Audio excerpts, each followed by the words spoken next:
30 लाख म्हणजेच 3 मिलियन म्हणून इथे एक नंबरचा पर्याय बरोबर आहे. नेक्स्ट पहा, find the odd man out. Brinjal, tomato, potato, ladies finger. तर पहा हे सर्व व्हेजिटेबल्स आहेत, परंतु यामध्ये पोटॅटो काय आहे, स्टेम आहे, तर बाकीचे सर्व फ्रूट्स आहेत, म्हणून 3 नंबरचा पर्याय इथे वेगळा आहे. 5 सप्टेंबर इज अवर. 5 सप्टेंबरला आपण कोणता डे सेलिब्रेट करतो? Teachers day. Doctor Sarvepalli Radhakrishnan यांच्या जयंतीनिमित्त हा दिन आपण साजरा करतो. रिपब्लिक डे कधी असतो? 26 जानेवारीला. इंडिपेंडन्स डे 15 ऑगस्ट आणि चिल्ड्रन्स डे 14 नोव्हेंबरला असतो. नेक्स्ट क्वेश्चनमध्ये आपल्याला करेक्ट ग्रीटिंग शोधायची आहे. Shubham is going to examination. His a friend meets him, he says. मग तेव्हा त्याचे फ्रेंड्स काय म्हणतील त्याला? Better luck next time, marvellous, allow me to say, wish you all the best. तर एक्झामला जाताना आपण wish you all the best हे ग्रीटिंग यूज करतो, म्हणून 4 नंबरच्या पर्यायाला तुम्हाला गोल करायचं आहे.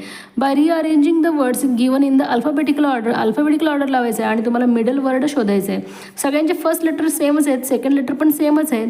मग आता पहा, आपल्याला थर्ड लेटर चेक करायचं आहे.